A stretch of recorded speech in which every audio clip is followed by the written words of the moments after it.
Hey guys, this is Justin. Hello and welcome to another video. So I thought it'd be fun today to return to the classic lore roots and take a look at 5 battles in Star Wars canon and legends together, which are larger than the Battle of Endor. Now, to keep things interesting, nothing from the films will be featured in this video, so no Battle of Coruscant, no Battle of Exegol. We're going to keep it fun and fancy-free. By the way, you want more of these ranking videos, just sort of general lore overviews, let me know. I'd be happy to do more in the future. But starting at number 5, and these are in no particular order, I wanted to include the Battle of Bilbringi in this video, the final battle of the Thrawn campaign, but looking at the numbers again, I don't think this was larger than Endor. Thrawn's always described as having like 20 Star Destroyers. He's got them all at this battle. He's got a ton of Katana dreadnoughts, but without the Executor and the battle cruisers added to Endor, yeah, I really don't think this one tips the scales. Let's go the opposite direction though, one that's clearly bigger, arguably the largest battle in all of Star Wars Legends, the Battle of Yuuzhan'tar.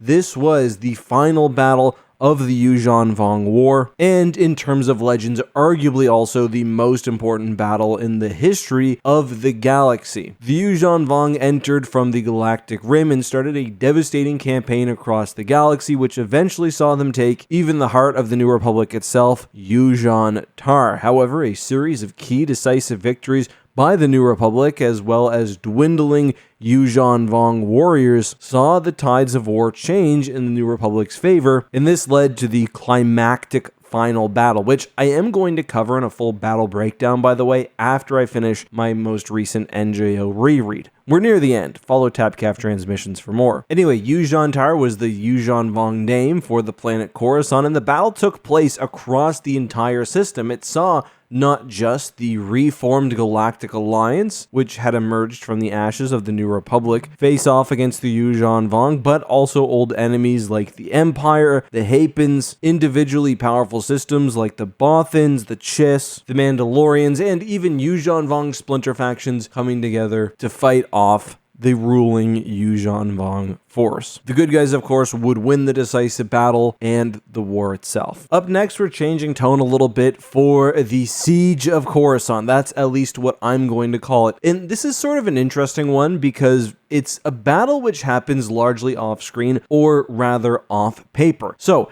after the death of Grand Admiral Thrawn in Star Wars Legends, there is a very brief moment of peace before the reemergence of Emperor Palpatine in a new clone body. Palpatine commences what's known as Operation Shadow Hand, a massive campaign against the New Republic where he reemerges and asserts control over the Empire under a new, even darker form. However, before his public return, Palpatine was still pulling the strings, to the knowledge of some within the Empire, but not all. This all started with a massive recall of forces from basically across the galaxy. With a hitherto unseen level of Imperial unity, warlords were coming together, throwing their resources into massive fleets, and we saw a concentration of Imperial power, honestly, never really matched. I'm talking dozens of battle cruisers and dreadnoughts. If you read the Essential Guide to Warfare, you'll hear stories of multiple dreadnoughts involved in single battles. Anyway, these forces blitzed out from the core, and they hit multiple worlds, including, of course, Coruscant, which had been recaptured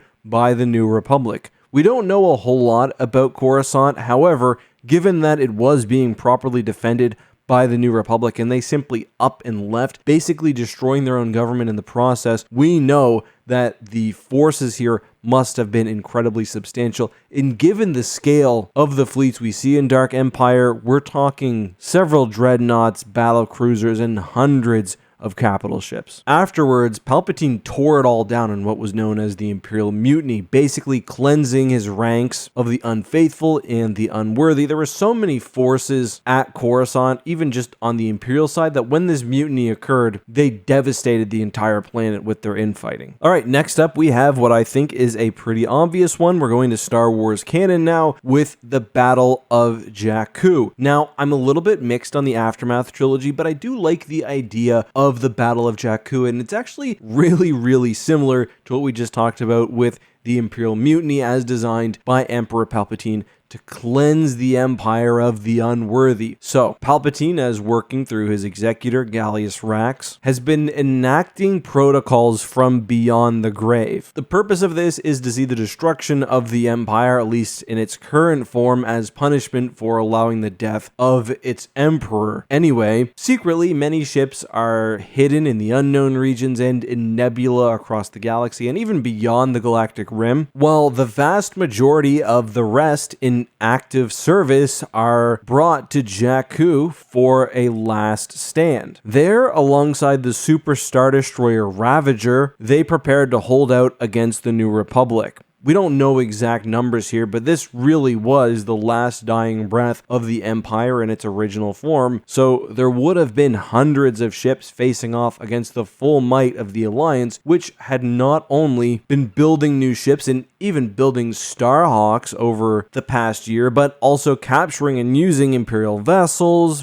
from planetary defense forces. This was an all-out brawl, sabotaged by the Empire. As symbolized by the death of the Ravager, the Empire would lose the Battle of Jakku and would splinter, not unlike what happened to the Empire in Star Wars Legends. But now I want to go back to Star Wars Legends for a battle I don't think I've mentioned too many times in this channel, and that is the Battle of Anx Minor. This is actually a really fun story and some of my favorite world building. So, after the death of Thrawn, then the later death of Emperor Palpatine, the Empire has been brought together and ripped apart several times following the Battle of Endor. Remaining centralized forces are now under the command of Admiral Pelion, who has bolstered Imperial forces through not just smart tactics, including an abandonment of the deep core, but the discovery of several Imperial shipyards, yielding 2 new dreadnoughts, the Megador and the Dominion, to serve alongside the Super Star Destroyer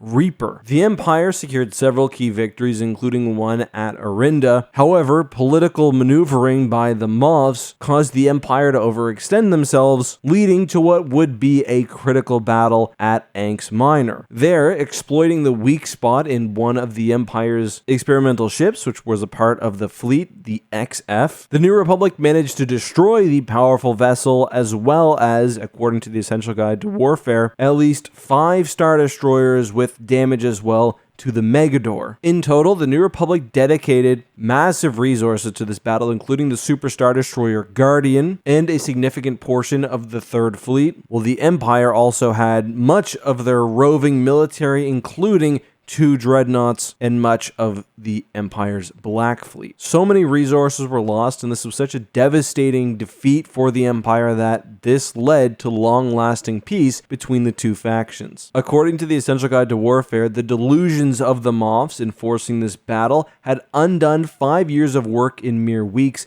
and brought the New Republic to their very door. Alright, finally, I knew I wanted to have a shipyard battle here, so instead of choosing one, I'll just quickly mention a couple. In Star Wars canon, we have arguably the second most important post-Endor battle of the Galactic Civil War, and that's the battle for Kuat Drive Yards. This is best portrayed through the Blade Squadron short story. We don't get specific details about the full forces used here, but the New Republic fleet, as led by a Starhawk, assaulted the shipyards for weeks, slowly whittling down the Imperial defenses, and this would be a game-changing battle when it comes to the balance of power in the galaxy. The other shipyard battle I've chosen comes from Legends. I've talked to this one before. It's so complex. It really deserves its own video once I do my next Legacy of the Force reread. It's the second Battle of Fondor. Basically, and this is really complex, there's a second Galactic Civil War. Jacen Solo, alongside Admiral Niathal, basically perform a coup on the GA, the successor state to the New Republic. Niathal realizes that nothing Jacen Solo is doing is good, and he has fallen to the dark side. And this would lead to a massive confrontation over the planet Fondor with its important shipyards. Basically, the massive Galactic Alliance fleet is split, with many ships joining Admiral Niathal's yes, you can call it resistance, others remaining loyal to Jacen Solo. However, to tip the scales even further in his favor, Jacen Solo contacts the Imperial Remnant, which provides over 20 Star Destroyers, while Niathal has the help of the Mandalorians, the Jedi, which have essentially been exiled, as well as the Maw Irregular fleet, which that itself needs an entire video.